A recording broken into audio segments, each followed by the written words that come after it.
გახლავს და მინდა სტუდიაში მოვიწვიო არაჩვეულებრივი ადამიანი, დღევანდელი ჩვენი სტუმარი მომღერალი მზია გეწაძე.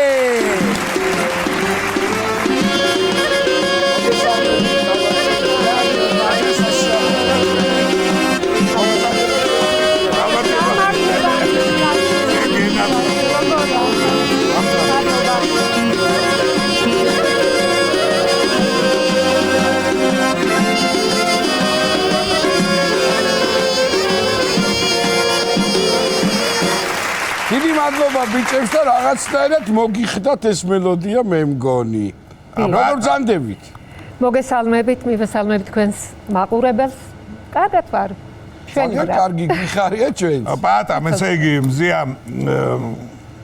მოგესალმები რა თქმა უნდა და გადასარება დაიწყო არაჩვეულებრივი ადამიანი მომღერალი მზია გეწაძე რომ თავარი რეგალია გამორჩა.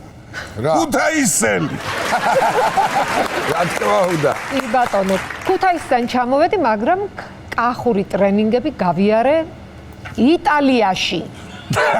რა გავაკეთო მეტი ხალხო, რა გავაკეთო? იძახე ქუთაისი, იტალია, კახური ტრენინგები, ნუ გასაგებია ყველაფერი. სპეციალურად იმიტომ რომ შენი გული გაეხარებია, გაიარა ტრენინგები იტალიაში კახური. ამ ზაფხულს ვიყავი იტალიაში. მერე საერთაშორისო ფესტივალზე და ჩვენთან ერთად ჯგუფში იყო ქალბატონი გურჯაანი და იზა გაბიტაშვილი. გურჯანი ყოფილა ხალხო? გურჯანი ტრენინგი ყოფილა. ისე დავმეგობრდით, რომ აი უჩემოთ არსად არ დადიოდა. ყველგან მე თან დავყვებოდი. და იმდენს მესაუბრებოდა, ლამის იყო რომ გადმოვფრინდით იქიდან და ჩამოვფრინდით ქუთაისში თუ თბილისში. ლამის იყო კახურ დიალექტზე დავიწყე საუბარი ამ ქუთაისელმა ქალმა. რა ქვია რა გვარია ქალბატონი? იზა გაბიტაშვილი. იზა გაბიტაშვილს მოკითხეთ. გადასარევი. დიდი ხანი არ შევხედრივართ. თქვენ და გაგვიანდა ჩამოსვლათ თუ ჩვენ აღარ ჩამოვდივართ იქ და ხომ ღერი ხართ ისევ? რა თქმა უნდა, პროფესია არ შემიცულია. ბატონო, მზიას ვიცნობ სხვათაშორის ძალიან დიდი ხანია. მინდა გითხრათ, იმიტომ რომ წაღანაც აღვნიშნეთ ქუთაისელი ნუ არის და მე შესაბამისად იცით ალბათ რომ ზელანდიის მეორე საშუალო დავამთავრე და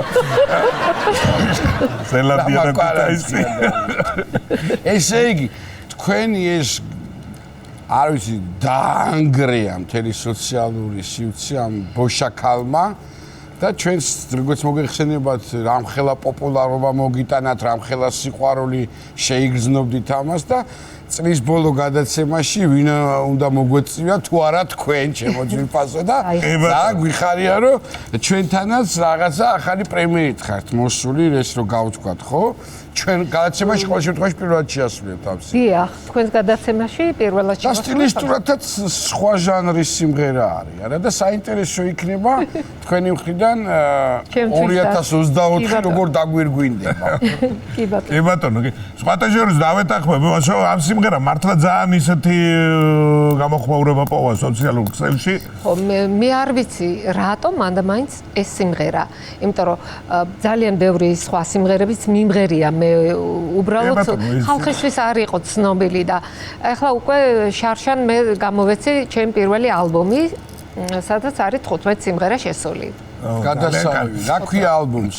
მიმკითხავე ბოშაქალო ქვია ალბომი.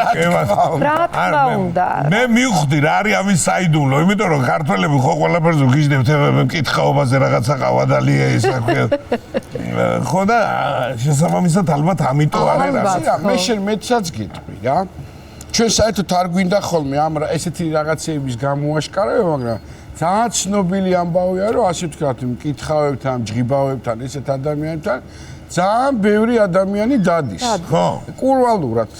ეს რა, ვითომ არ დადიან, მაგრამ მომავალი ამბავი, რაღაცეები აინტერესებს, გული გახსენი ამბავი და შესაბამისად ახლოს იყოს თურქული სერიალების არ იყოს, სიუჟეტი ახლოს არის.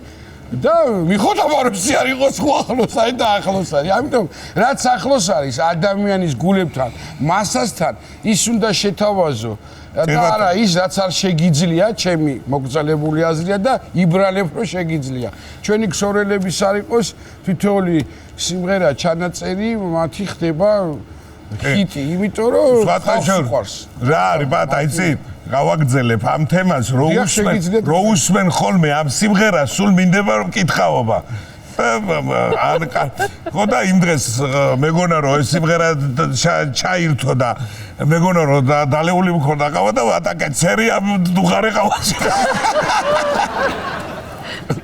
თურმე ჯერ სამსე ყოფილა და ასე აი რაშიასაკმე ძალიან კარგია თავისთავად რა ნახეთ თქვენ შემთხვევაზე მინდა გითხრათ რა რომ ეხლა თქვენ თვითონ ბრძანეთ რომ ძალიან ბევრი სიმღერა მაქვს ნამღერი მაგრამ აიტაც პრინციპში ყველა ცნობილი ძალიან ისეთი მომღერალი ან მსახიობი გნებავთ იმ კონკრეტული ერთი სიმღერით ან ერთი როლით ხდება და აი ამ ასაკში მოგიწევთ. რა შეიცვალა ისე?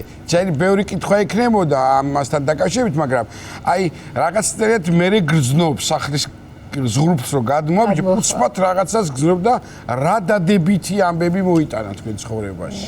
შეიძლება იუმორითაც კი გითხრათ, არ ვიცი. ძალიან ბევრი ადამიანი ცნობს ქუჩაში ყველა დაწესებულებაში, სადაც შევდივარ და გამოხატავენ სითბოს და სიყვარულს. ეს არ გეძახიან, მიმკითხავე არა? კი, ზოგი მიმღერის, გუშინ მაგალითად რო ჩამომიქროლა ინდირა ჯგერენაიამ, მანქანიდან მიმღეროდა, გავხედე ვინ მიმღერის, მიმკითხავე ბოშაკალო. ჩამომიქროლა ჩემს ქუჩაზე. კი ბატონო. კარგით, ესე იგი, იმის გარდა რომ თქვენ მღერით და არაჩვეულებრივად მსახიობობაშიც სცადეთ მსახიობობის მიმართულებით. სადებედი. როგორ მოხვდით ამ სერიალში? სერიალში მოვხდი კასტინგის საშუალებით. მიმიწვიეს კასტინგზე მოდით, აბა ვნახოთ თუ გამოგივათ, იმიტომ რომ რაღაც ჩემში რაღაც დაიჭირეს, რომ აი ეგეთი ხასიათის ქალი გვინდა. უბრალოდ კასტინგზე დაგირეკეს და დამირეკეს, მივედი და მე მაინტერესებს რა სიმღერაა, რა ქვია ამ სიმღერას? შენ გეძებდი. შენ გეძებდი, ვისი სიმღერა? სიმღერა დაწერა ნინო ახვერდაშვილმა. ნინიკოს სიმღერა, ტექსტი არის. მოვიკითხოთ ნინო. ტექსტი არის ნანა ცინცაძის. მოვიკითხოთ ქალბატონი ნანა. მოვიკითხოთ ქალბატონი ნანაც და ფონოგრამა ჩავწერე ქუთაისში შოტიკო ბანძელაძესთან. გადასარევი მშვენია. და თვითონ ვოკალი ჩავწერე, რა თქმა უნდა, ჩემს ერეკლე დიდიასთან. დიახ. ეს სიმღერა ჩაწერა საგამოძიებო სამსახურის უფროსმა ვიცე-პოლკოვნიკმა ნინო ახვერდაშვილმა შენ გეძებდი.